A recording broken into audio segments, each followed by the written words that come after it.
Muy buenas noches con cada uno de ustedes. Bienvenidos al tercer día del primer circuito científico en avances en nutrición clínica organizado por GENUP Educación Continua. Gracias a su oferta actualizada podemos obtener y ser partícipes de esta información muy gratuita. Antes de iniciar, por favor, me gustaría que me confirmen la recepción de audio y sonido.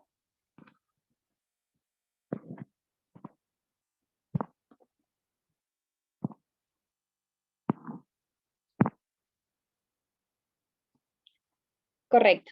Muchas gracias.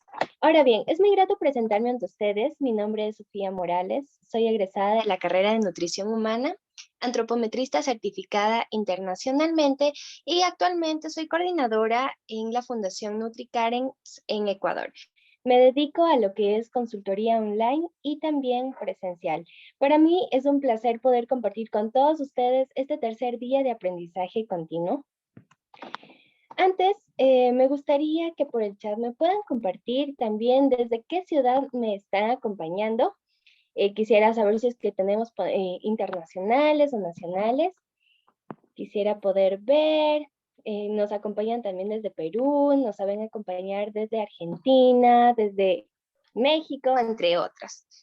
Estamos muy gustosos de poder contar con su presencia en esta. Sin otro preámbulo, me gustaría... perfecto. Aquí nos están acompañando desde Salvador. Vemos en el chat que nos están poniendo los lugares desde Ecuador, Colombia, Lima, El Salvador, Lima, Perú. Estamos muy gustosos de poder contar con su presencia y también muy gustosos de poder brindarle esta información que también tenemos ponentes internacionales. Perfecto. Antes de comenzar, me gustaría darles unas indicaciones previas a las personas que nos acompañan desde Zoom. Nos gustaría que por favor, amablemente, puedan mantener los micrófonos apagados durante la sesión para poder evitar toda interrupción. Por otro lado, vamos a tener una sesión del desarrollo del tema y posterior a ello, una sesión de respuestas y preguntas. En esta sesión vamos a tener una dinámica muy diferente, donde podríamos dejar nuestras preguntas por el enlace Slido que soporte técnico en estos momentos está enviando al chat. En estas preguntas y respuestas, ustedes pueden registrar sus preguntas durante la sesión ingresando a www.slido.com y colocando el código de GENUM o desde el enlace compartido por el chat en estos momentos.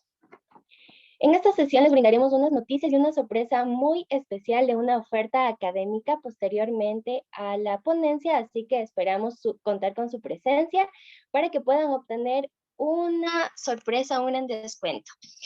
Esta noche tenemos un tema súper interesante, ya que vamos a hablar de uno de los grupos vulnerables y que son los pacientes pediátricos y por ende también de un órgano muy especial que cumple funciones específicas en nuestro cuerpo y es el riñón. Procedo a presentar y a darle la bienvenida a nuestra querida colega especialista en nutrición clínica, Priscila Bueno, que nos está acompañando desde México. Bueno, quisiera comentarles un poquito más sobre ella. Ella es licenciada en nutrición, egresada de la Facultad de Salud Pública y Nutrición en la Universidad Autónoma de Nuevo León, con estudios de posgrado de especialidad en nutriología clínica de la Universidad Autónoma de Nuevo León. Durante su formación como especialista, tuvo la oportunidad de rotar en diferentes hospitales a nivel nacional e internacional en las siguientes áreas: pediatría, terapia intensiva, cirugía, oncología, gastroenterología, nefrología en la Facultad de la Salud Pública en nutrición y se desempeña como nutrióloga clínica en Fitcool Inc. Es un centro especializado en nutrición clínica enfocado en la prevención y tratamiento de diversas enfermedades, especialmente en pacientes pediátricos. Le damos la bienvenida, colega. Estamos muy gustosos de poder contar con su presencia. Quisiera saber si es que nos logra, ¿contamos con su presencia? Sí. Si nos logra escuchar, ya podemos encender nuestra cámara. Hola, buenas noches. ¿Sí me escucho y sí me veo? Sí, perfecto, perfecto, perfecto. Sin más que agregar, el día de hoy le doy el pase para que pueda iniciar con su ponencia. Ok, primero que nada, muchas gracias por la invitación y como ya mencionó mi colega, el tema de hoy va a ser nutrición en pacientes con enfermedad renal crónica. Bueno, vamos a definir primero qué es la enfermedad renal crónica. Esta se define como la presencia de daño renal, estructural o funcional que persiste durante un periodo mínimo de 3 meses y es progresiva e irreversible. En esta enfermedad, pues se van a producir alteraciones de la homeostasis de proteínas y energía, va a haber un catabolismo anormal de proteínas, alteraciones ácido-base y disfunción hormonal. Y algo que hay que recordar que pues, el manejo tanto pues, médico como nutricional es diferente en adultos a niños. Muchas veces se tiene como ese término que los niños son como adultos pequeños y no, el tratamiento pues nutricional y todo son objetivos diferentes, el tratamiento también va a ser diferente y pues esta enfermedad va a tener sus propias características clínicas específicas y totalmente propias de la edad pediátrica. Una de las más importantes es en el impacto que tiene la enfermedad en el crecimiento. A diferencia de los adultos, pues estos niños, además de estar viviendo con esta enfermedad, también están creciendo. Entonces, por eso los objetivos y el tratamiento nutricional cambian. La clasificación, pues realmente se utiliza la clasificación la misma que en adultos en cuanto al pronóstico de la enfermedad renal y las diferentes etapas, las cuales van de acuerdo a la tasa de filtración glomerular del riñón. Una tasa de filtración glomerular normal se consideraría una tasa mayor a 90 y pues así van los estadios del 1 al 5. Ya una falla renal o el término falla renal se refiere a una filtración glomerular menor a 15. Igual también están las categorías de albuminuria, las cuales dependiendo del grado, también las podemos clasificar en A1, A2 y A3. Entonces, pues una combinación de ambas nos ayuda a identificar cuál es el riesgo de nuestro paciente, si es bajo, moderado, alto o muy alto. Bueno, vamos a hablar un poquito de la prevalencia. Realmente, pues no hay muchos estudios que pues evalúen o observen la prevalencia de enfermedad renal crónica en niños y una de las limitaciones es que la mayoría contemplan a niños ya en estadio 5, con diálisis o tratamiento renal sustitutivo y pues no niños a lo mejor en una etapa 1, a 2 o 3. Entonces, también pues aumentaría la prevalencia. Tomando esto en cuenta, los registros que tenemos de prevalencia mundial de enfermedad renal crónica en menores de 20 años se estima de 309.5 casos por millón. También se ha observado que es más frecuente en hombres y en América Latina la incidencia puede variar entre 2.8 a 15.8 casos nuevos por millón de habitantes menores de 15 años. En México, en el país del que yo soy, pues tampoco hay mucha información. Realmente el registro pues más nuevo es del 2014, en la cual los menores de un año es el 11º lugar de mortalidad con 113 defunciones o 51 por millón. En 1 a 4 años es el 20º lugar con 22 defunciones o 2.5 por millón. Y de 5 a 14 años es el 11º lugar con 89 defunciones o 7.9 por millón. Entonces aquí podemos ver cómo la mortalidad en niños menores de 20 años y el registro pues de las principales entidades federativas que son Aguascalientes, Guanajuato, Hidalgo, Jalisco y Tlaxcala, con mayor prevalencia de mortalidad en niños con enfermedad renal crónica. Bueno, ahora la etiología. Las principales causas de enfermedad renal crónica en bebés y niños son anomalías congénitas del riñón y del tracto urinario y nefropatías hereditarias. En adolescentes también, las principales causas son glomerulonefritis crónica, como una nefritis lúpica o un síndrome de Alport, síndrome nefrótico resistente a los esteroides y factores de riesgo que podrían aumentar pues el riesgo de desarrollar alguna enfermedad renal crónica es obesidad, la cual sabemos que cada vez su prevalencia es mayor a nivel mundial, la obesidad infantil, y antecedentes de muy bajo peso al nacer y prematurez, los cuales puede ser por que no haya una cantidad adecuada de desarrollo de nefronas o porque pues también influye mucho la alimentación que tuvieron los bebés durante los primeros meses de vida. Bueno, vamos a hablar un poquito sobre la fisiopatología, qué ocurre en estos pacientes, para entender bien cuáles son las alteraciones, hay que recordar cuáles son las funciones del riñón. El riñón pues nos ayuda a eliminar desechos y exceso de líquidos en el cuerpo, nos ayuda a la producción de glóbulos rojos, nos ayuda a controlar los electrolitos, a ayudar a mantener a nosotros utilizar lo que es la vitamina D, el balance de líquidos. Entonces, cuando nuestra función renal está alterada, pues todas estas funciones van a estar alteradas. Entonces, estos pacientes van a tener una alteración del balance electrolítico, va a haber un aumento de volumen y por ende puede llevar un edema, va a haber un aumento del riesgo de desarrollo de hipertensión, lo cual aumenta el riesgo cardiovascular. También pues se pueden acumular todos estos pues minerales en lo que es nuestro cuerpo, por ejemplo el potasio causando una hipercalemia que a la vez aumenta el riesgo cardiovascular, va a haber una acumulación de productos tóxicos en sangre llevando a una uremia, que sabemos que pues tiene alteraciones en la función inmune, tiene manifestaciones gastrointestinales que creo que es muchas veces como de los principales, el cuadro clínico de nuestros pacientes renales en los cuales están presentando por la misma uremia, anorexia, dispepsia, náuseas, vómito. Entonces esto dificulta mucho a veces la alimentación. Además de estas manifestaciones gastrointestinales, la uremia también se ha visto que puede causar alteraciones en la microbiota y estos pacientes presentan una disbiosis, lo cual puede afectar la absorción de nutrientes. También pues una disminución de la eritropoyetina causando anemia. La anemia puede disminuir la calidad de vida de los niños, también presentan, puede afectar lo que es su desarrollo neurológico. Estos pacientes están en una constante acidosis metabólica, lo cual aumenta la interfiltración glomerular, que causa que pues esta función renal o que se vaya progresando esta enfermedad renal crónica.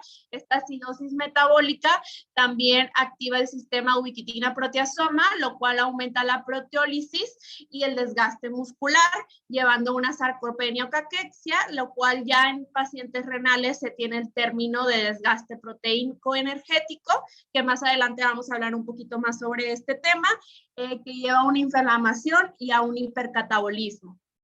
Además, pues hay una disminución de la vitamina D, llevando una hipocalcemia, un aumento de fósforo, que también lleva una hipocalcemia, y un aumento de la hormona paratiroidea, causando un hiperparatiroidismo secundario, lo cual pues lleva a una enfermedad mineral ósea y pues una osteodistrofia renal.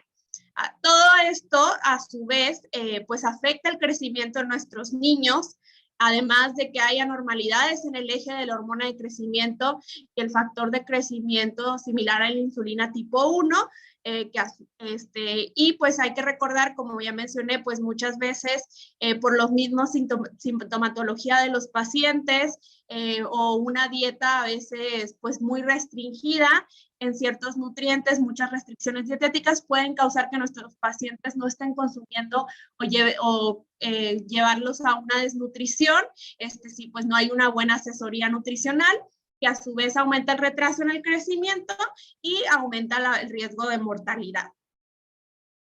Esta imagen me gustó mucho porque habla sobre cómo estos problemas que se encuentran en la infancia pueden progresar o cuáles son sus consecuencias en la vida adulta, por ejemplo, la anemia y el riesgo cardiovascular, el riesgo de hipertensión ventricular izquierda, en la hipertensión, pues cómo aumenta el progreso de la enfermedad renal crónica y el riesgo de cardiovascular, todas estas alteraciones que les mencioné del eje de hormona del crecimiento y factor del crecimiento similar a la insulina tipo 1, y una ingesta inadecuada puede llevar a retraso en el crecimiento, a talla baja en nuestros pacientes, la disfunción endotelial y la calcificación en nuestros pacientes también puede llevar a infarto en el miocardio, arritmias, y como todas estas alteraciones de minerales en los huesos óseas,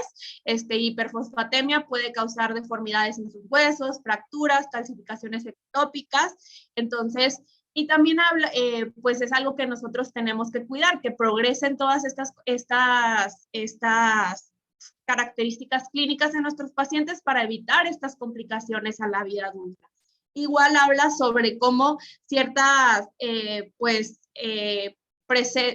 consecuencias o ciertos estados clínicos de nuestros adultos podrían ya tener etiología desde la edad, desde la infancia, por ejemplo, como una hipoplasia renal, o como pues tener una dosis baja de nefronas puede causar la hipertensión, la albuminuria, reflujo vesicoureteral, disfunción en la vejiga, y como incluso pues enfermedades renales crónicas que no se conozca su etiología pueden venir de una enfermedad genética.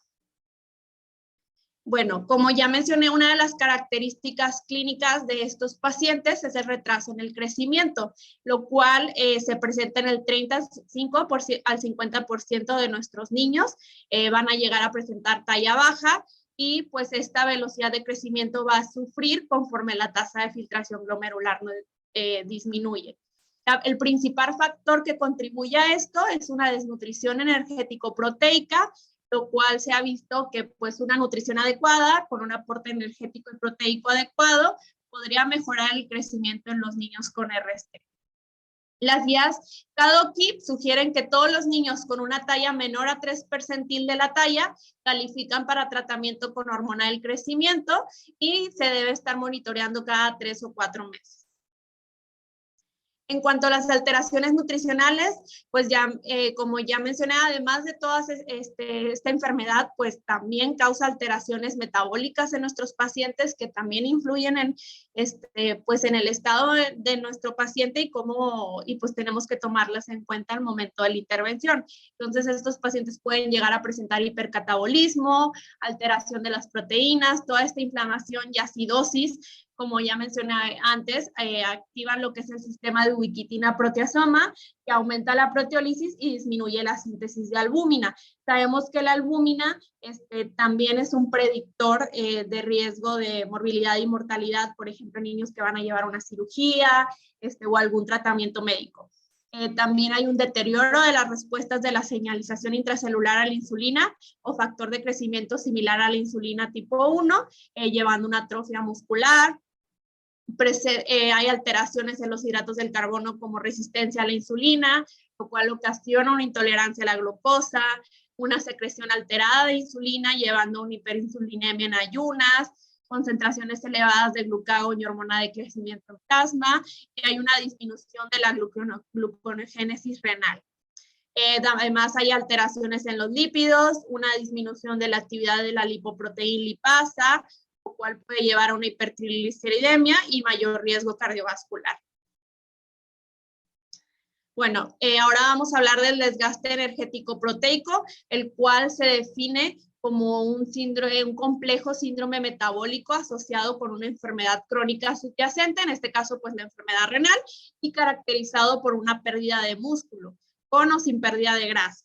Entonces, esto se presenta en el 7 al 20% de los niños con enfermedad renal, y bueno, sus causas, pues principalmente es una ingesta inadecuada, como ya mencioné muchas veces por la sintomatología de nuestros pacientes, por esta uremia pueden llegar a presentar anorexia, alteraciones del sabor, náusea o vómito, la cual se presenta en el 73% de nuestros niños, alteraciones emocionales, que también sabemos que todo este aspecto psicológico influye de manera importante en la ingesta de nuestros pacientes, una enfermedad recurrente.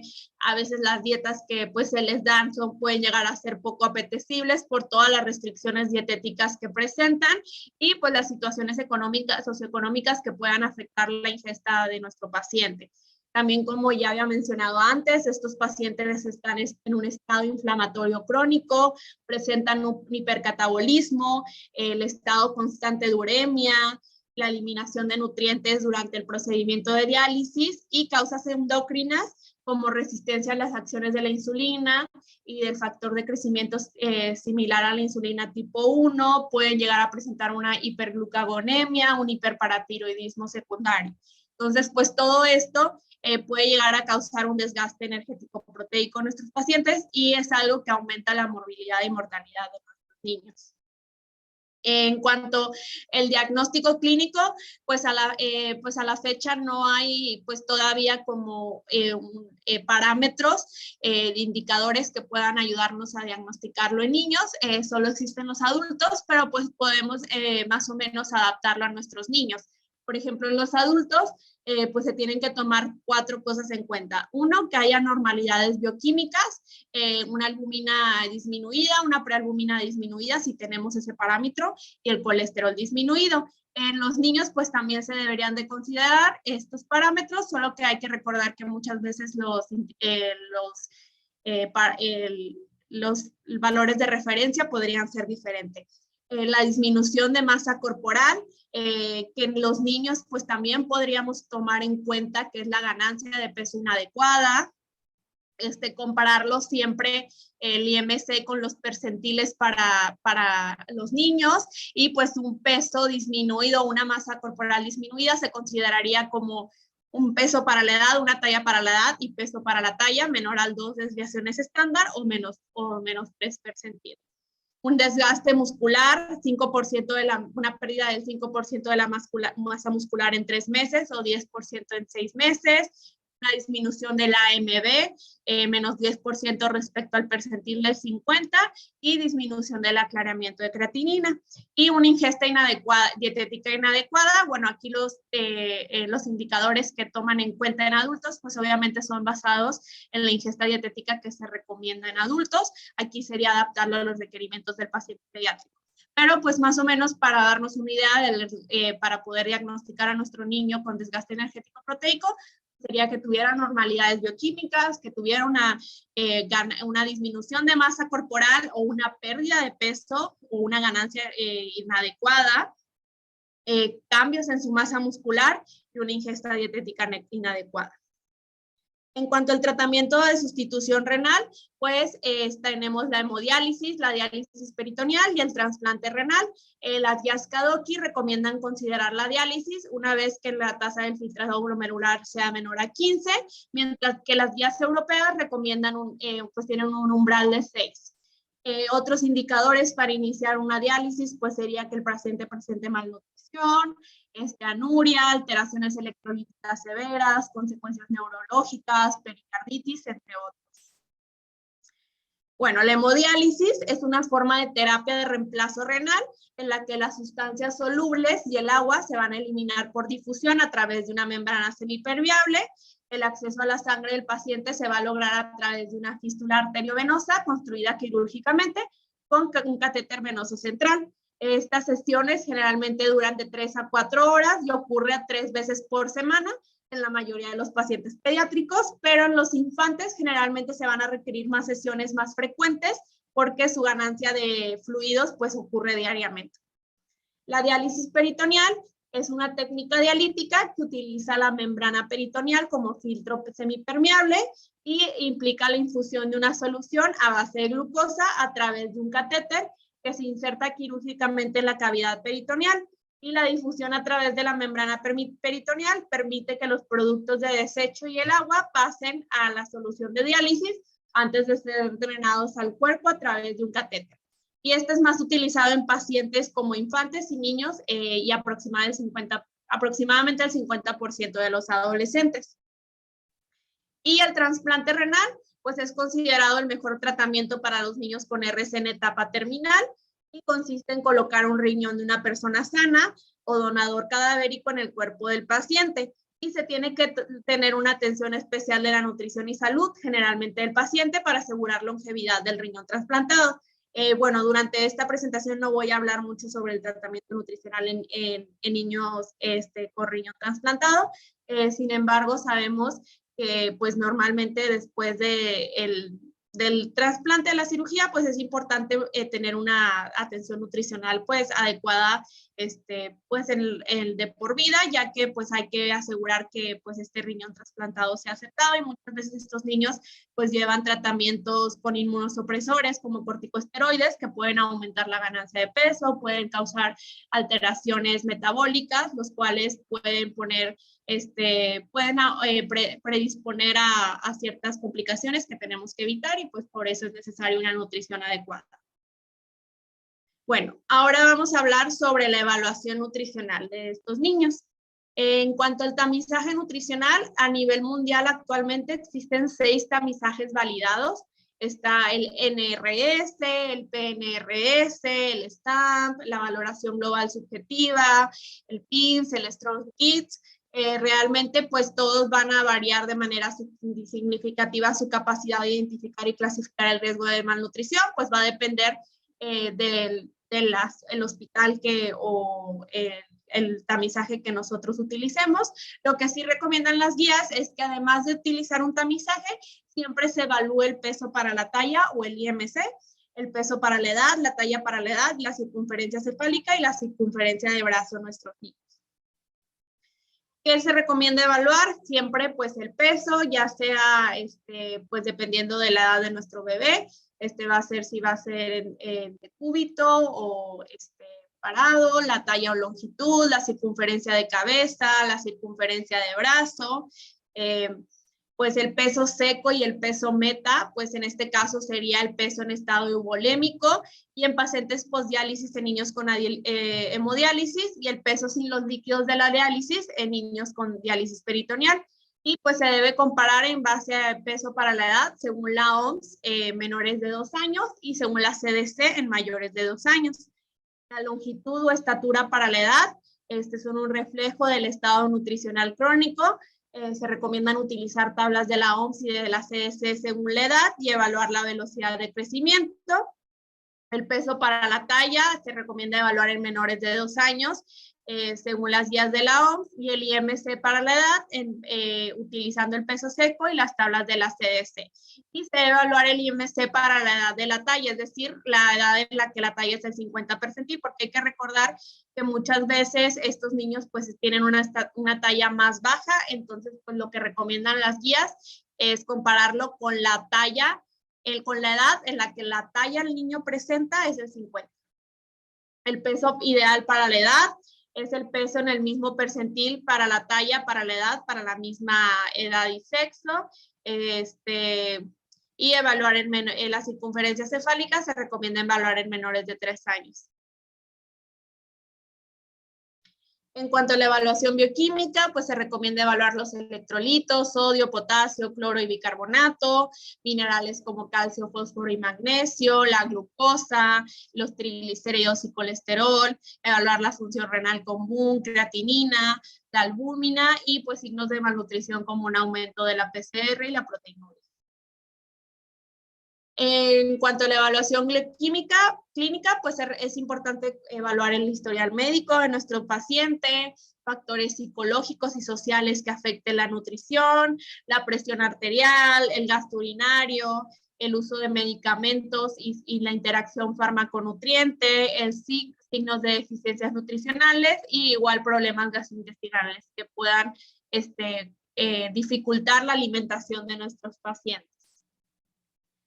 Y en cuanto a la evaluación dietética, pues se recomienda realizar un recordatorio de 3 días, ya que pues es más exacto, más verídico que un recordatorio de 24 horas, y se recomienda que se incluya un día del fin de semana, un diario de alimentos de 3 a 4 días, frecuencia alimentaria.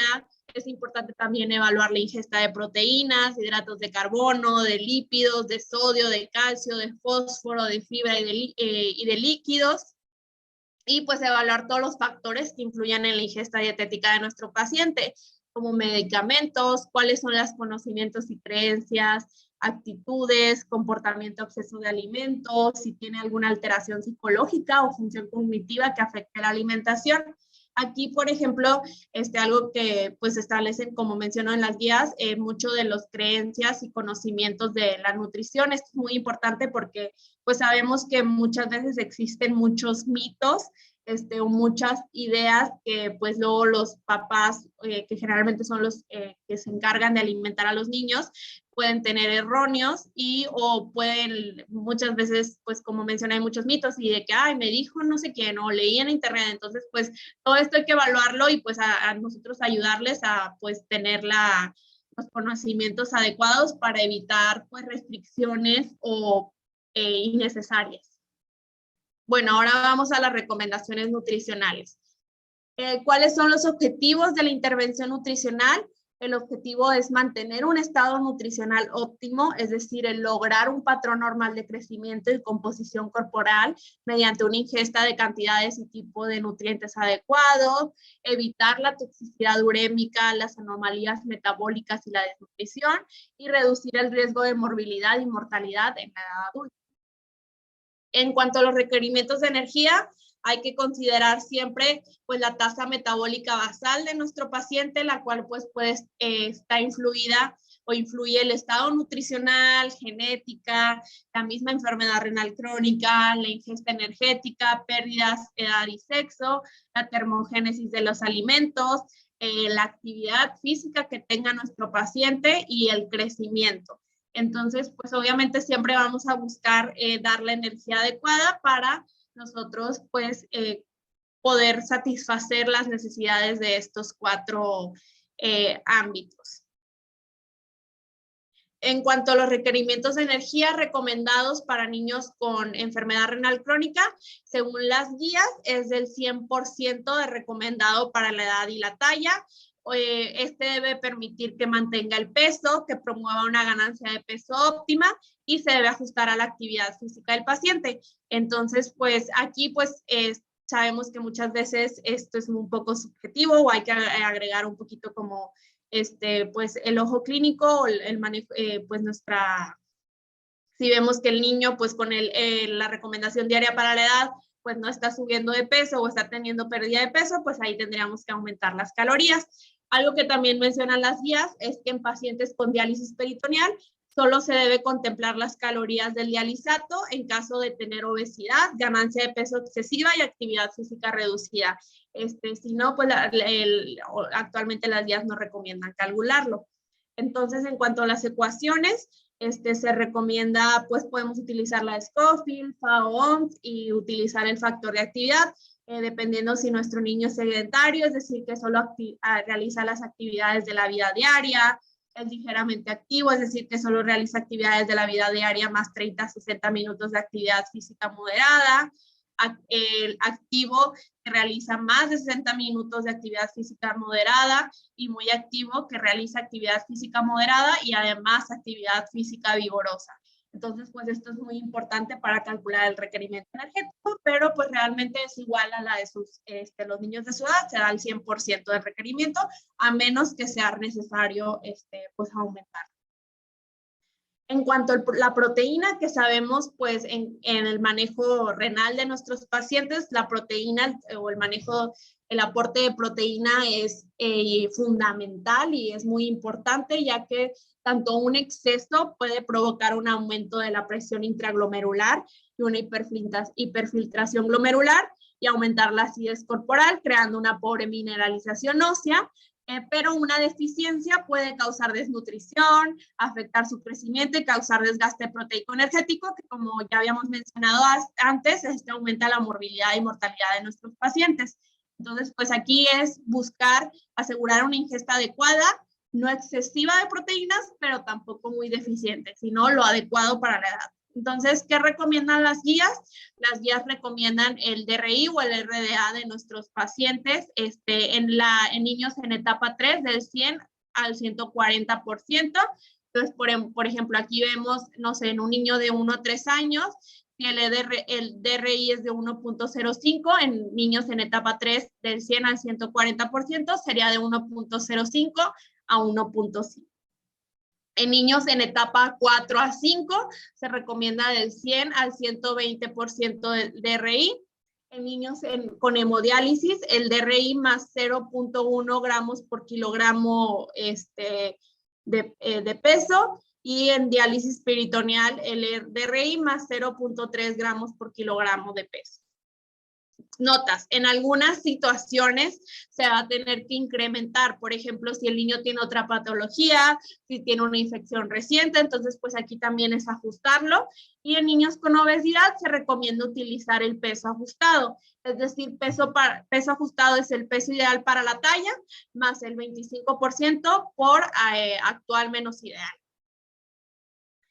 Bueno, Hablando de la proteína, también es muy importante establecer de dónde va a ser esa proteína. Lo que dicen las guías es promover una dieta basada en plantas, es decir, que el 50% de la dieta o de la proteína venga de proteínas de origen vegetal, es decir, de leguminosas, granos, cereales, etcétera. ¿Por qué? Porque se ha observado que las dietas basadas en plantas, uno, disminuyen la uremia, el fósforo. Hay que recordar que el fósforo de origen vegetal o de las plantas no se absorbe o no tiene la misma biodisponibilidad que el fósforo de origen animal, ya que pues nosotros carecemos de una enzima que se llama fitasa, lo cual disminuye la absorción, disminuye la hiperfiltración glomerular, disminuye el catabolismo proteico y disminuye la acidosis metabólica. Además, pues estas dietas basadas en plantas, pues disminuye la ingesta de colesterol dietético y en sangre, de grasa saturada, disminuye la nefrotoxicidad lipídica, el aumento de fibra disminuye la grasa saturada, ayuda a mejorar la resistencia a la insulina, disminuye el colesterol en sangre, aumenta el control glucémico y aumenta la microbiota intestinal. Más adelante vamos a hablar un poquito sobre esto, pero pues se sabe que en una dieta alta en proteínas de origen animal aumenta la cantidad de urea y amonio, y aumenta el pH intestinal, aumentando la producción de bacterias aerobias, y disminuyendo las de las proteínas anaerobias, y esto puede aumentar la progresión de la enfermedad renal.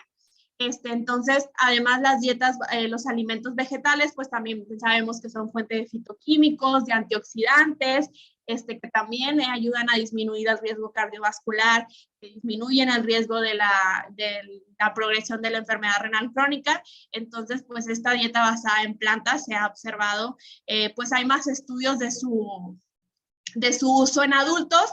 Sin embargo, ya las guías nuevas, o artículos nuevos en pacientes pediátricos ya la recomiendan también implementar. Además, disminuye la presión arterial, disminuye la inflamación, disminuye el riesgo cardiovascular y mortalidad. Entonces, lo que hablaba de la microbiota, podemos ver, por ejemplo, en esta imagen, cómo la ingesta de proteína animal aumenta la proliferación de bacterias proteolíticas, aumentando las toxinas urémicas, lo cual pues, puede causar mayor inflamación, estrés oxidativo y la progresión de la enfermedad renal. En cambio, la fibra aumenta la proliferación de bacterias sacarolíticas, las cuales pues disminuyen las bacterias proteolíticas, aumenta la producción de ácidos grasos de cadena corta, disminuye lo que es el ambiente ácido, ayuda a mejorar la resistencia a la insulina, y esto pues disminuye la inflamación y este estado de ácido que se puede encontrar en el cuerpo. Entonces, pues realmente la parte de la microbiota, pues igual les menciono, todavía no habla mucho en el tratamiento de pacientes pediátricos con enfermedad renal. Sin embargo, en adultos, pues sí se ha observado mucho el beneficio de estos probióticos y el consumo adecuado de pues, una dieta basada en plantas, mayor de fibra, y todos los beneficios que tienen en el cuerpo de los pacientes. Bueno, en cuanto a los requerimientos de macronutrientes, se recomienda que el 45 al 65% provenga de los carbohidratos. Obviamente vamos a buscar que sea un adecuado aporte de fibra, mínimo 14 gramos por 1000 calorías, y pues controlar la ingesta de azúcares simples, y un aporte del 25 al 35 de grasas, el cual sabemos que en niños menores de 3 años puede ir a 40. Muchas veces esta dieta, porque es alta en energía y está pues restringida en proteínas, o no restringida porque se da el RDA, pero pues puede ser un poco difícil alcanzar los requerimientos calóricos elevados, puede llegar a ser una dieta alta en grasas. Entonces tenemos que asegurarnos que el aporte de grasas pues vengan de una buena fuente, grasas monoinpolinsaturadas, disminuye el aporte de grasas saturadas menos el 7%, y un aporte de menos 200 a 300 miligramos de colesterol, dependiendo del riesgo cardiovascular. En cuanto al metabolismo mineral óseo, pues sabemos que el control óptimo de la homeostasis ósea y mineral es esencial, no solo para prevenir complicaciones esqueléticas, sino también para asegurar un crecimiento adecuado y prevenir la calcificación vascular y enfermedades cardiovasculares. Las complicaciones de la enfermedad mineral ósea son comunes en los niños y van a contribuir a la alta morbilidad y mortalidad que se observa en ellos. Entonces, pues es importante, al igual que la proteína, proveer cantidades adecuadas de calcio y fósforo, pero no excesivas, para el tratamiento de enfermedad renal crónica. Entonces, en cuanto al requerimiento de calcio, pues el calcio es necesario para una ingesta adecuada, para el desarrollo esquelético y pues que adquieran una masa máxima óptima. Entonces, la recomendación actual para pacientes con RC es alcanzar una ingesta del 100% del DRI, al igual que sus pares sanos.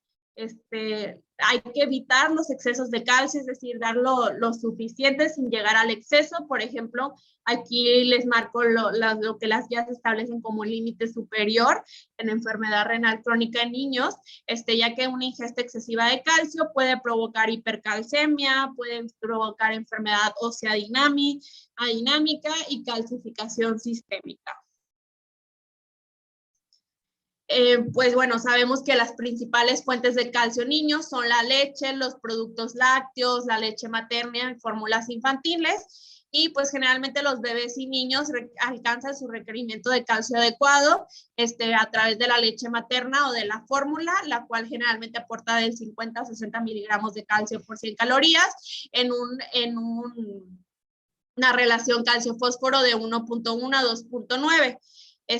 Un problema que tenemos es que pues sabemos que las principales fuentes de calcio, es decir, la leche, que es una de las principales fuentes de calcio en niños, también es una de las principales fuentes de fósforo.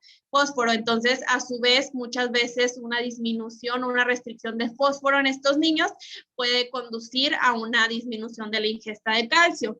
En estas situaciones, pues es posible que se requiera un suplemento. ¿Cuál suplemento puede ser? Puede ser carbonato, que aporta el 40% de calcio elemental, acetato, que aporta el 25% de calcio elemental, y gluconato, que aporta el 25% de calcio elemental. No se recomienda utilizar citrato de calcio porque aumenta la absorción de aluminio. Bueno, ahora hablemos sobre el fósforo. Una ingesta elevada de fósforo puede aumentar pues, nuestros niveles de fósforo en sangre, causando disfunción endotelial, la calcificación vascular y nefrocalcinosis, esto aumentando pues la producción de la enfermedad renal crónica, pues esta acumulación de fosfato, el hiperparatiroidismo secundario, acidosis metabólica, disminución de vitamina de calcio. Entonces, pues, se ha observado que una restricción de fósforo en estos niños va a disminuir los niveles de fósforo y de PTH en sangre e incrementar la vitamina D. Entonces, se recomienda mantener a niveles de 4 a 6 miligramos por decilitro o de 3.5 a 5.5 niños y adolescentes. Entonces, igual, los requerimientos de fósforo van a depender de cómo se encuentran los niveles de la hormona paratiroidea y de fósforo en sangre. Normalmente, pues, si el niño presenta, pues, laboratorios normales de fósforo en sangre, pues se recomienda el 100% del DRI. Si el niño tiene elevado PTH y normal fósforo, el 100%, pero si se encuentra la hormona paratiroidea elevada y alto en fósforo, se recomienda ahí sí restringir el fósforo a un 80%.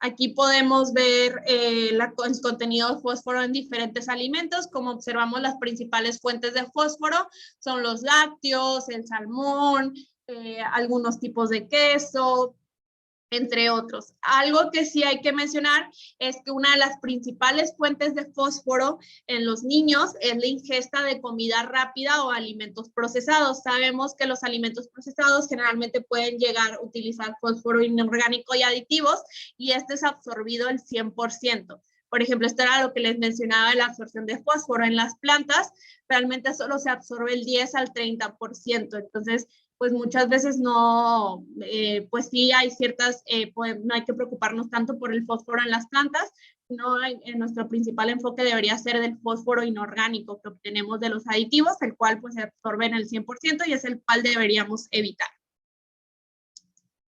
Ahora hablemos de la vitamina D, la cual juega un papel importante en el manejo de la RC y el trastorno mineral óseo. La síntesis de la vitamina D de forma inactiva, activa, sabemos toma parte en el riñón, y su deficiencia pues es un factor de riesgo de hiperparatiroidismo secundario y de presentar niveles bajos en sangre. La prevalencia de la deficiencia es del 20 al 75%.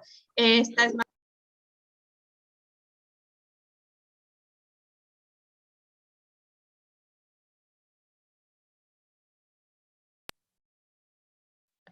creo que ya me escucho, es más alta en niños hispanos y afroamericanos.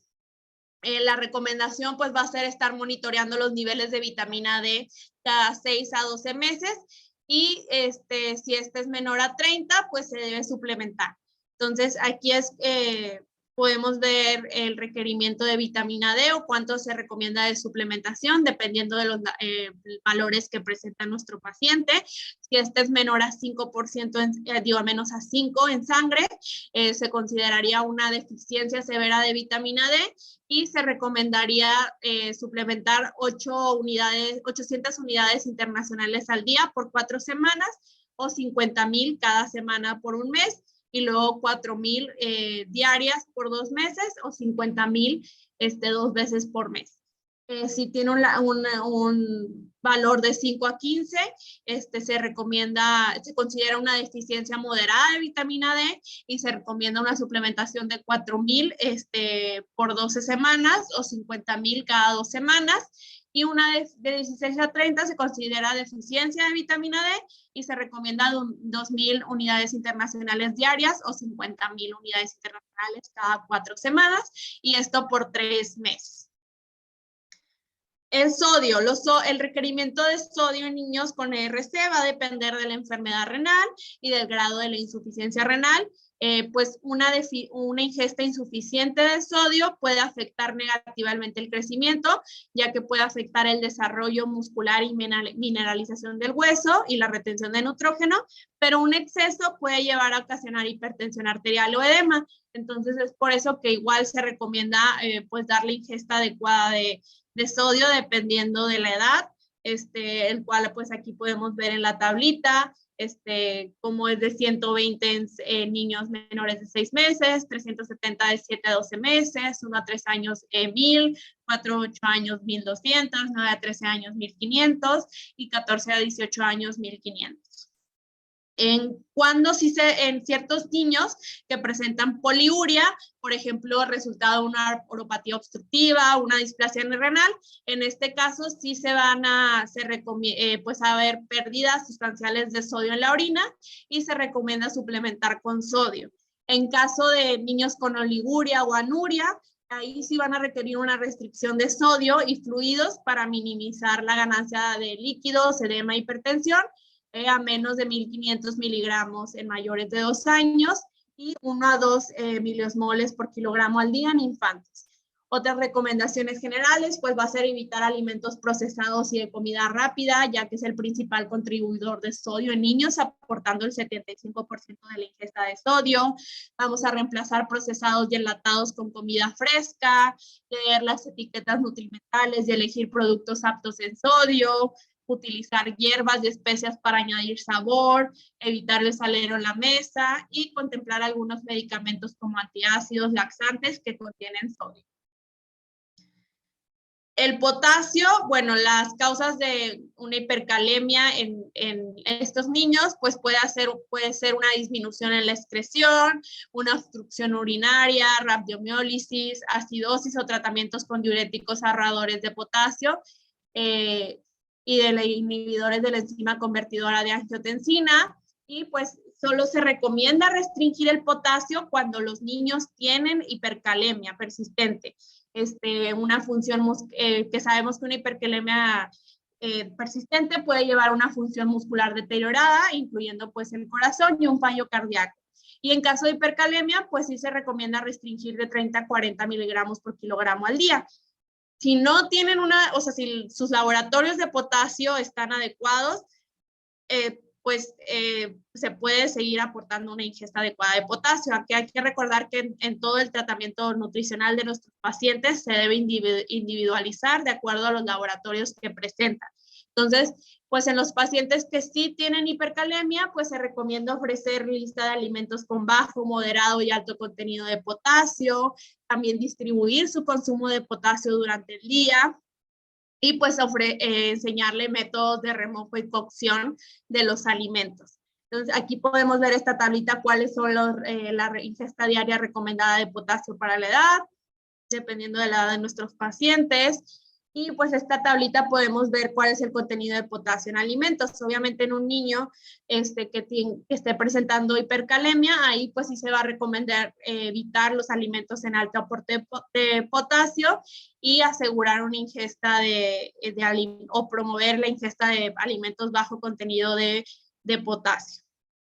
Hay diferentes tablitas que igual pues van cambiando de acuerdo al país el contenido de potasio. En cuanto a líquidos, pues se recomiendan restringir en caso de oliguria o anuria para evitar complicaciones como hipertensión, reducir la ingesta de bebidas así como de líquidos o semilíquidos a temperatura ambiente. En estos casos que tengan una restricción de líquidos, pues se recomienda en caso de sed chupar hielo, consumir fruta fría, masticar chicles y evitar alimentos altos en sodio o muy dulces que puedan ocasionar mayor sed. Entonces, la ingesta diaria recomendada igual va a depender de los meses que tenga nuestro paciente, y pues igual siempre esto de la mano en nefrólogo para pues ver si nuestro paciente tiene una restricción de líquidos o muchas veces no es necesario, y esto va a depender mucho pues de si el paciente orina o no, de si presenta hipertensión o edema. En cuanto a las vitaminas y minerales, pues sabemos que son esenciales para el crecimiento y el desarrollo de nuestros niños, y tanto una deficiencia como un exceso puede ser perjudiciales. Pues tristemente no están pues claramente definidas las dosis necesarias para nuestros pacientes renales, solo la vitamina D, pero sabemos que los niños con RC son propensos a desarrollar deficiencia de vitaminas debido a la anorexia y restricciones dietéticas, mientras que también corren el riesgo de desarrollar niveles tóxicos de vitaminas cuando el aclaramiento renal está significativamente afectado. Entonces, las guías CADIGO que recomiendan el 100% de requerimiento diario para la edad en pacientes con RC de etapa 2 a 5 y con diálisis. Y solo recomiendan la suplementación si la ingesta no alcanza el 100% o presenta una evidencia clínica de una deficiencia. Ahí pues sí se recomienda, si no está consumiendo adecuadamente o ya vemos una deficiencia, pues sí suplementar vitaminas, principalmente hidrosolubles, que son las que generalmente pues se ven más afectadas en nuestro paciente. En cuanto a las vitaminas liposolubles, la vitamina A no se recomienda su suplementación en niños con daño renal porque niveles elevados por largo plazo podrían causar daño hepático. La recomendación máxima en niños de 0 a 3 años es menos de 600 microgramos al día, de 4 a 8 años menos 900, de 9 a 13 años menos 1700 y de 4 a 18 años menos 2800. La vitamina D, pues ya la mencioné, ya hablamos sobre cómo se debe suplementar de acuerdo a los laboratorios. La vitamina E, generalmente los niveles están elevados en niños con enfermedad renal crónica y no se pierde por la diálisis. Y estudios han demostrado que en niños con anemia, una dosis de 15 miligramos por kilogramo al día de vitamina E podría ser benéfico, pero hay que cuidar el exceso. La vitamina K, pues sabemos que es sintetizada por el intestino y no existe evidencia de pérdidas dialíticas, y pues no se recomienda suplementar a menos que el niño tenga terapia prolongada de antibióticos. En cuanto a las vitaminas hidrosolubles, aquí pues les dejo una tablita de acuerdo a la edad de la recomendación diaria, la cual es el 100% para la edad. No hay que pues dar un exceso porque eso podría ser peligroso para nuestros niños. Y pues se ha considerado que el suplemento de vitaminas hidrosolubles podría ser apropiado niños con enfermedad renal crónica, si la ingesta dietética es insuficiente o presentan deficiencia nutricional. Razón, porque la ingesta insuficiente de vitaminas hidrosolubles es común por estas restricciones dietéticas y pérdidas en diálisis. ¿Cuáles son las vitaminas con mayor riesgo de deficiencia? La vitamina C, el ácido fólico, la tiamina y la piridina. En cuanto a estos niños o en la enfermedad renal crónica, es común que presenten hiperhomocisteinemia. Solo un pequeño porcentaje de estos pacientes van a presentar, pero realmente solo un pequeño porcentaje de estos pacientes van a presentar niveles bajos de folato. En este caso, pues sí se recomienda una suplementación de 1 miligramo de ácido fólico, ya que se ha observado que en niños mejora los niveles de homocisteína y ácido fólico en sangre y mejora la anemia resistente a la eritropoyetina. En cuanto a productos, pues realmente no existen actualmente multivitamínicos específicos para pacientes pediátricos renales. Aquí les dejo una tablita en la que resume el requerimiento diario de energía, proteínas, sodio, potasio, fósforo y líquidos y micronutrientes de acuerdo a la etapa en la que se encuentra nuestro paciente y nuestro tratamiento. Como ya mencioné, pues siempre se tiene que individualizar de acuerdo a los laboratorios, de acuerdo pues en la etapa de nuestro paciente, en cómo se encuentra, y pues aquí pues se las dejo. Bueno, ahora vamos a ver lo que es la implementación. Ya vimos cuáles son los requerimientos. Ahora, ¿cómo nosotros podemos crear este plan de alimentación para nuestro paciente? El plan siempre se debe modificar de acuerdo, tantas veces sea necesario, de acuerdo a los cambios en el estado nutricional del niño, la edad, la función renal, la terapia dialítica, el régimen de medicación y la situación psicosocial de nuestro paciente. Como ya he mencionado varias veces y pues vuelvo a hacer énfasis, se tienen que limitar las restricciones solo cuando sean necesarias. Hay que encontrar alternativas nutricionales a los alimentos que están restringidos y pues siempre darle orientación alimentaria a los niños y a los padres. Obviamente esto va a depender de la edad de nuestro niño. Por ejemplo, se ha observado que muchas veces adolescentes pues tienen menor apego a la dieta, entonces pues aquí es importante crear o enfocarnos más en darle la orientación al adolescente, pero niños más pequeños pues sabemos que los padres son los principales personas que deciden qué va a comer. Entonces pues siempre adecuarlo de acuerdo a la edad de nuestro niño. En cuanto a infantes y niños pequeños, pues la mejor opción va a ser la leche materna. Esta es baja en fósforo, en aluminio, por lo cual siempre va a ser la primera opción en nuestros niños y pequeños. Y si no se puede dar leche materna, la segunda opción es la fórmula base de suero de leche estándar. No se recomienda fórmulas de soya o caseína, a menos de indicación médica específica por su contenido elevado de aluminio. Ahí en ese caso, pues sí podrían ser benéficas. Hay pues ciertas fórmulas que pues está en el mercado, por ejemplo, la Similac PM6040, la cual está restringida o es en caso de específica restringida en fósforo y en electrolitos, sin embargo, esta no siempre se puede conseguir y pues realmente en estos casos se recomienda pues dar una estándar etapa 1, la cual pues sabemos en comparación de las otras fórmulas pues es más baja en fósforo y electrolitos. En cuanto a la suplementación oral, en infantes con restricción de líquidos o con baja ingesta oral podrían requerir aumentar la densidad de la fórmula. Aquí para aumentar la densidad de la fórmula se recomienda agregar módulos de carbohidratos y grasas en lugar de concentrar, porque aumentar la concentración de nuestra fórmula puede aumentar el aporte de electrolitos. Entonces, pues no se recomienda. La principal manera de aumentar las calorías debería ser agregando módulos de carbohidratos y grasas.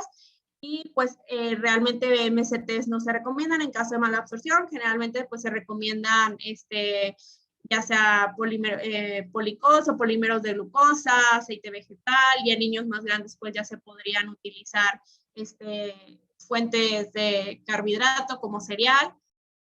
incrementar poco a poco la densidad calórica de 2 a 4 kilocalorías por onza cada 24 horas hasta alcanzar 60 kilocalorías por onza, y en caso de ser necesario, pues suplementos de proteína, lo cual es raro, pero en ciertos casos en bebitos y infantes de hemodiálisis o diálisis peritoneal, se debe iniciar con módulos de proteína de 0.1 gramos por kilogramo al día y aumentar levemente y monitorear el laboratorio de urea.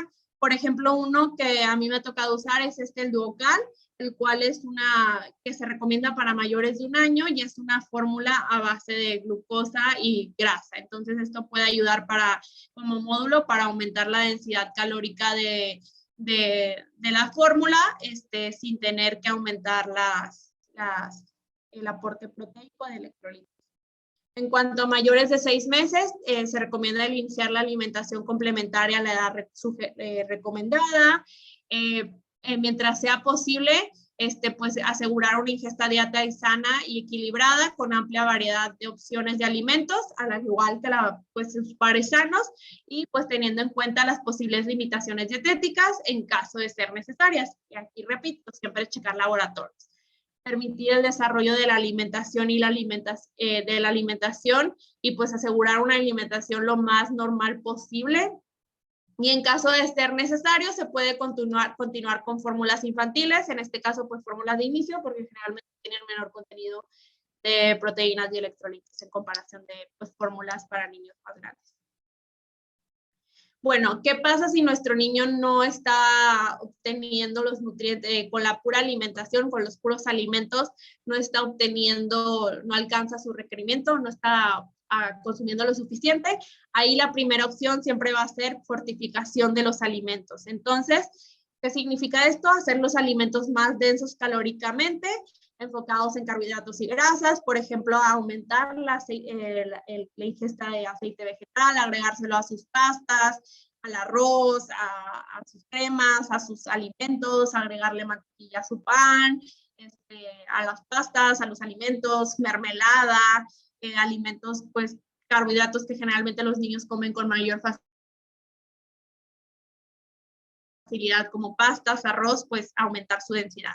Ya si con la pura fortificación de alimentos no alcanzamos su requerimiento calórico o nuestro niño sigue teniendo una pérdida de peso, una ganancia de peso insuficiente, en este caso se recomiendan suplementos orales. Estos deben ser de baja carga electrolítica y pues realmente no hay fórmulas, bueno, por lo menos aquí en México no hay fórmulas infantiles para niños,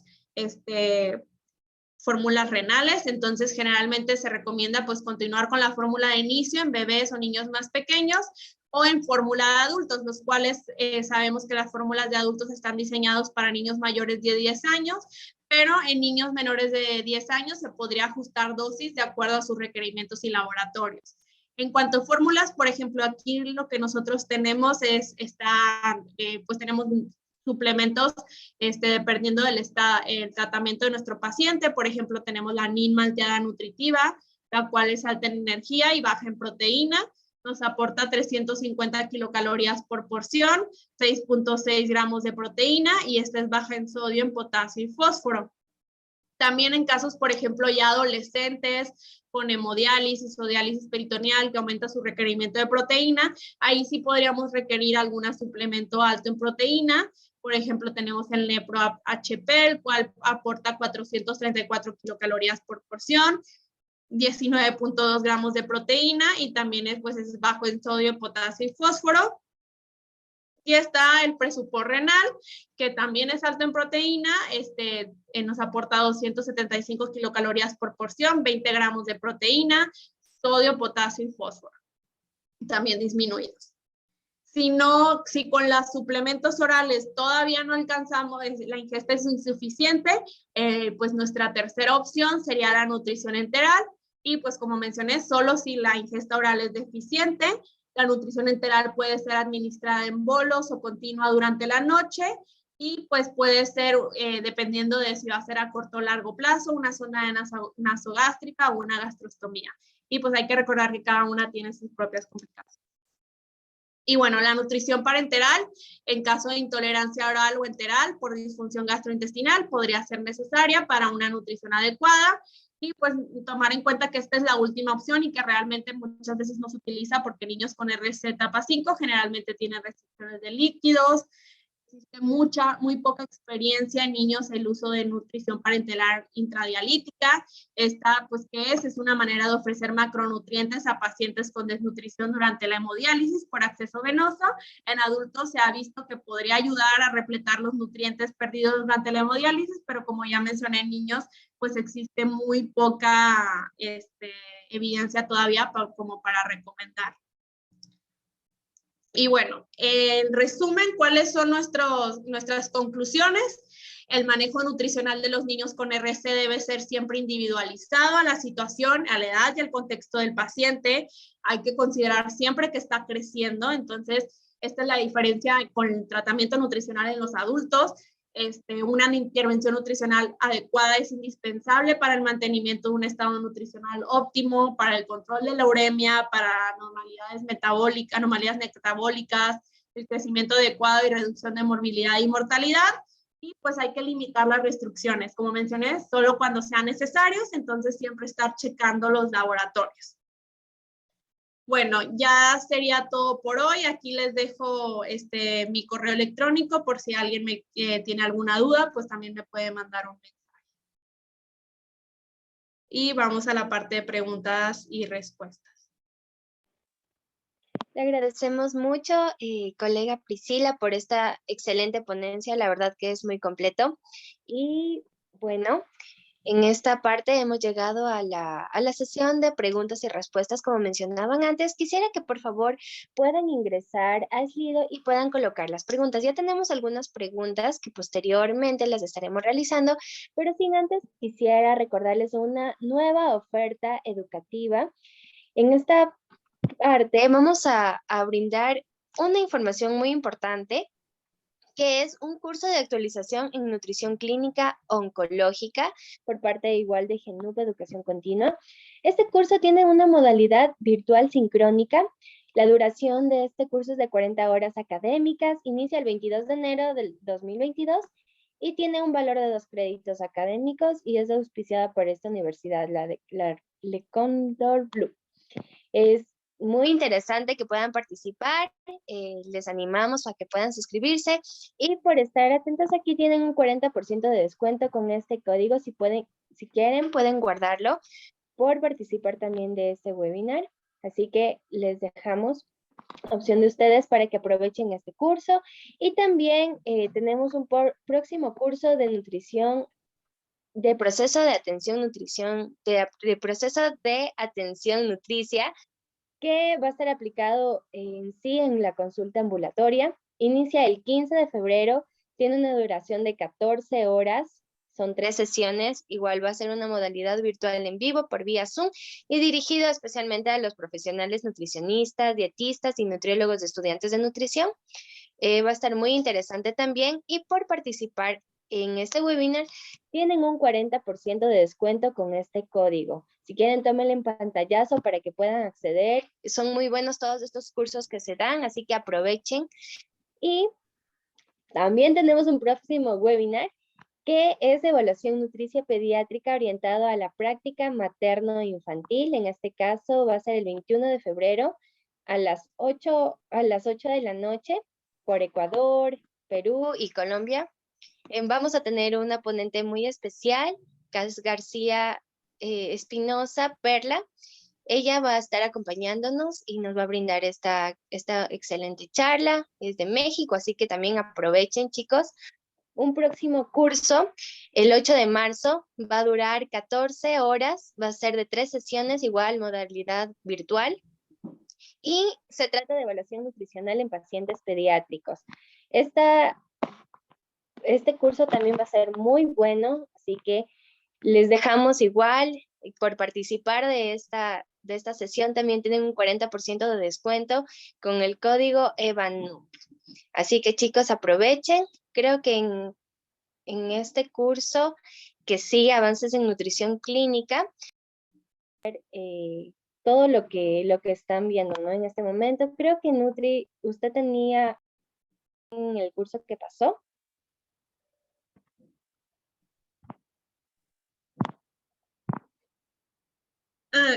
Sí, yo voy a participar en la evaluación nutricional en pacientes pediátricos en el curso, en un bloque hablando sobre la evaluación nutricional en pacientes pediátricos preescolares y escolares de 2 a 10 años. Entonces, pues vamos a hablar un poco sobre el ABCD, cómo debe ser la evaluación nutricional en nuestros pacientes y cómo debe ser la intervención y pues las principales patologías que podremos ver en la consulta en estos pacientes. Ya, perfecto. Entonces ya tenemos un avance también de lo que puede estar en este curso con nuestra nutricionista Priscila. Y por último, a invitarles a seguir participando de este circuito científico en avances de nutrición clínica. Está muy bueno, como pueden darse cuenta. El próximo tema es gastronomía clínica en enfermedades gastrointestinales en la práctica nutricional, que va a estar a cargo de Cintia López Barrera. Ella también es licenciada en nutrición el 18 de enero a las 8 de la noche, así que les invitamos, chicos, a que puedan participar. Y como podemos ver aquí, sin más, síganos en nuestra página de Facebook, Instagram y también pueden suscribirse a nuestro canal de YouTube para que puedan seguir actualizándose constantemente de estos cursos. Ahora sí, vamos a pasar a lo que es la sesión de preguntas y respuestas. Vamos a pedir que por favor nos coloquen para rápidamente leerla. Excelente. A ver, mi querida colega, voy a leer la primera pregunta. Dice, ¿la albúmina menor a 2.5 es un determinante de desnutrición? Bueno, sabemos que la albúmina puede estar alterada por muchos otros factores, entonces realmente pues no lo podemos utilizar como un indicador de desnutrición, pero sí es un indicador de la mortalidad, del riesgo de morbilidad y mortalidad de nuestros pacientes, entonces pues sí es importante tomarlo en cuenta, pero como indicador de desnutrición puede estar alterado por otras cosas, por su corta vida. Generalmente podría ser un mejor indicador la prealbúmina, sin embargo, pues esta puede llegar a ser muy cara, realmente no se suele utilizar mucho, bueno, aquí por ejemplo yo no la suelo utilizar mucho por lo mismo de su precio. Perfecto, muchas gracias. ¿Cómo sacar el peso seco? Bueno, el peso seco realmente en niños no existe una fórmula. Lo que recomiendan las guías o que era lo que mencionaba era utilizar su peso postdiálisis del niño después de una diálisis peritoneal o después de una hemodiálisis o sin los líquidos en una diálisis peritoneal. Pero realmente el peso seco, una fórmula específica, pues no hay o no he encontrado una para niños. ¿Podría nombrar algunos suplementos con respaldo científico en niños con enfermedad renal crónica? Bueno, esto era lo que mencionaba durante la presentación. Realmente no hay un suplemento, por lo menos aquí en México, o no sé si en América Latina, realmente no tenemos un suplemento renal para los niños, que era lo que mencionaba. Lo que recomiendan las guías era utilizarlas de adultos en dosis para los niños. Perfecto. ¿Cuáles son los micronutrientes críticos en esta enfermedad y cómo evitar las interacciones nutricionales como calcio y... Bueno, los nutrientes críticos, como mencioné, pues es utilizar, los nutrientes críticos son el fósforo, el potasio, la vitamina D, el calcio, generalmente pues para evitar implicaciones, pues asegurar un aporte adecuado de estos nutrientes y como mencionaba, pues si en caso de ser necesario, en caso de presentar alguna deficiencia nutricional, ahí sí se recomienda suplementar, obviamente pues de acuerdo a la dosis y al laboratorio que presente nuestro paciente. ¿Recomienda o ha usado alfa-cetoanálogos en pacientes pediátricos? Bueno, los alfa-cetonálogos, pues realmente sí hay evidencia que se haya utilizado en niños, pero es muy poca. Pues realmente no, como sabemos, los alfa-cetonálogos es administrar estos aminoácidos no nitrogenados o sin nitrógeno para asegurar una pues ayudar a lo que es evitar el exceso de nitrógeno en nuestros niños o en los adultos, que es donde hay más evidencia, y ayudar a la formación de masa muscular. Entonces, en niños, pues realmente hay muy pocos estudios. Esto solo me tocó utilizarlos una vez en un hospital y pues sí hubo beneficio, pero realmente no es algo que utilice en la vida diaria, o sea, en la vida normalmente. ¿Hay alguna fórmula para calcular el peso seco y cómo saber cuántos litros de agua por sobrehidratación o deshidratación extraer? Esto era lo que mencionaba, pues realmente no hay una fórmula avalada por las guías para extraer el peso seco. Lo que ellas mencionan es si tenemos bioimpedancia, pues podría ser una forma, o pues utilizando el peso después de una sesión de hemodiálisis o de la diálisis peritoneal. Perfecto, muchas gracias. ¿Alguien más? ¿Alguno de nuestros participantes tiene otra pregunta para realizar a nuestra querida colega? Vamos a esperar unos segundos para que puedan colocar en el slider. Sin antes, justamente aquí están escribiendo me interesa un curso de enfermedad renal en el adulto, terapia de diálisis y peritoneal y hemodiálisis. Colegas, que abran un curso en adultos. Bueno, eso creo que sería previas coordinaciones con GENUC. Ya se coordinará, y si es que hay alguna novedad, próximamente les estarán pasando la información. Sería muy bueno que puedan participar de los cursos que se han mencionado anteriormente, y creo que ya no hay ninguna otra pregunta, así que de antemano igual sigan a las redes sociales, también la ponencia de nuestra querida colega nutricionista Priscila Bueno. Así que muchas gracias con todos. Nutri, ¿desea decir algo? No, pues muchas gracias por la invitación, y pues espero vernos pronto. Así es. Muchas gracias. Igual aquí están agradeciendo. Excelente ponencia. Les esperamos para los próximos cursos. No se pierdan. Hasta luego. Hasta luego.